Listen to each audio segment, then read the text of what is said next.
Bienvenue à Chuồng Lagoon. C'est un îlot dans en grande surface de Chuồng Lagoon.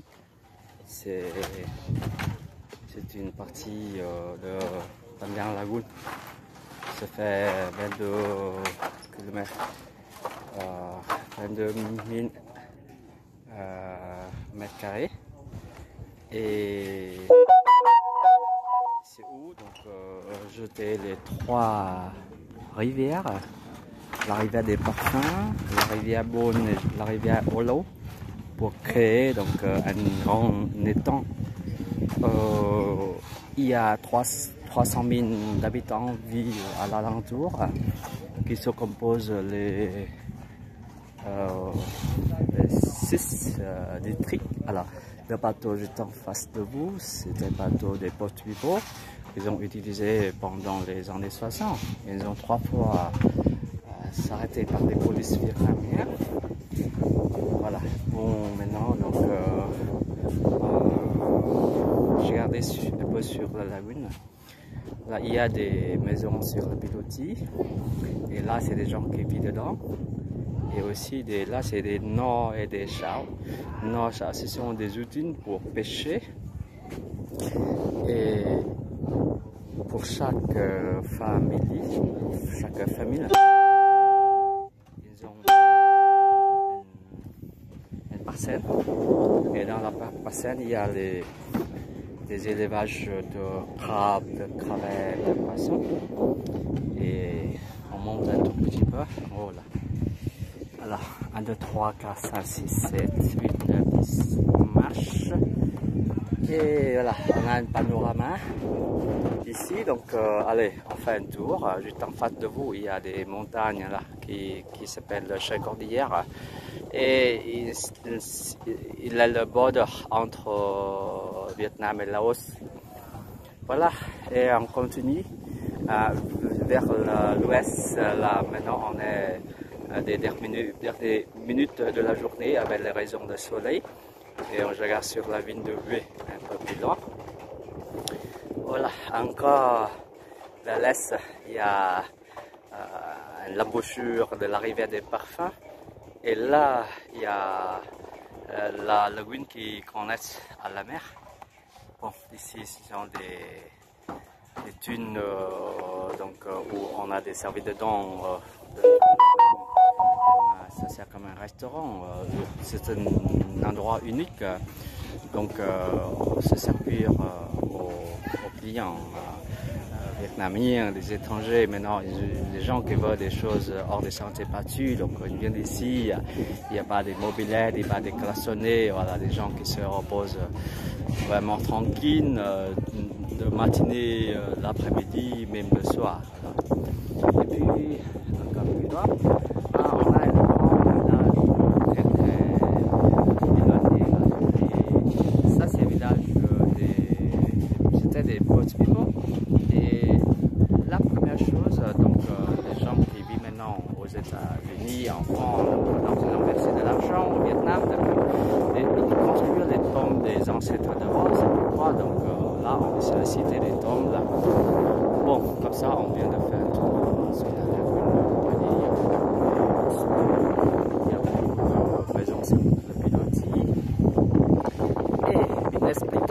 pourquoi il y a le drapeau qui est en train de se voler là.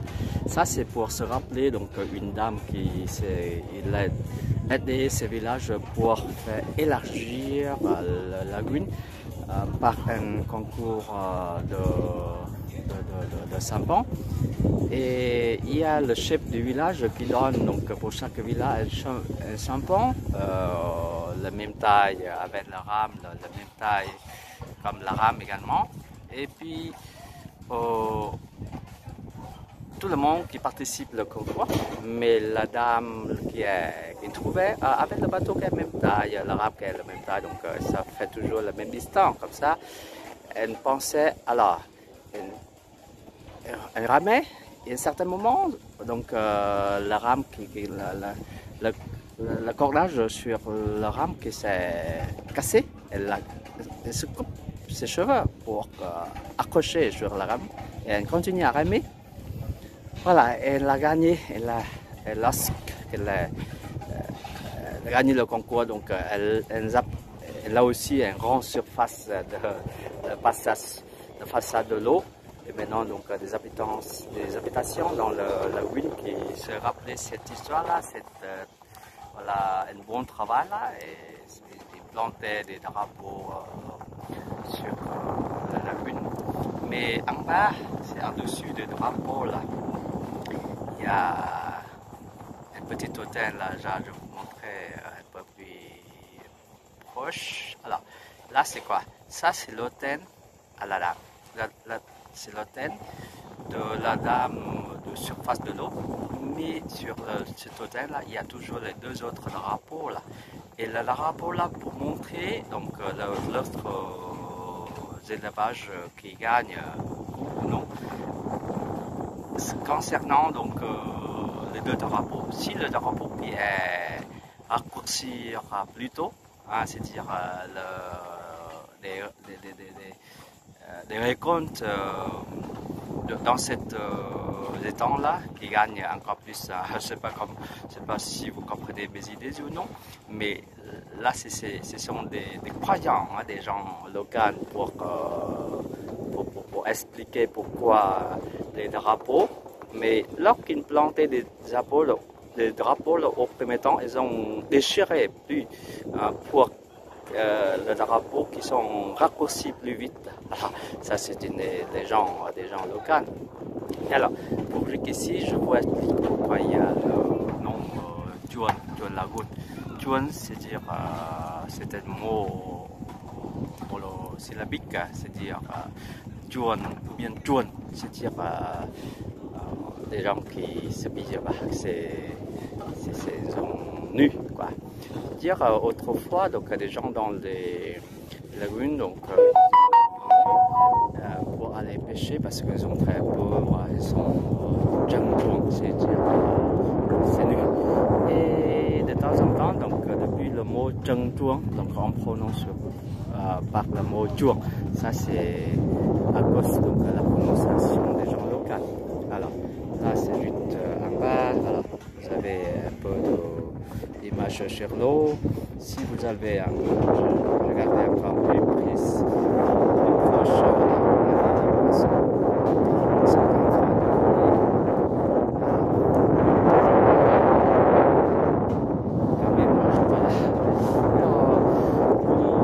Maintenant, donc on va retourner sur service là. On a aussi des chaises, des gens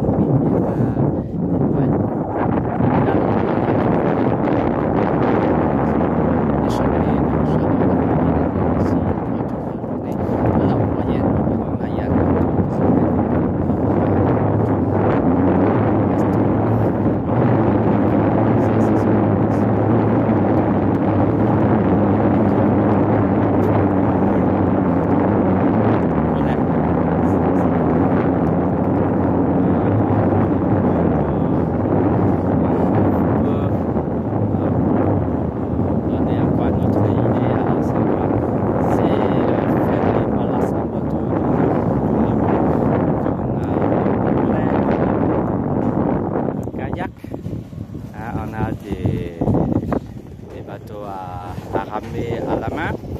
Et puis, vous prenez là, donc vous pouvez participer au travail avec des gens locaux pour comprendre encore plus comment on pêche ici.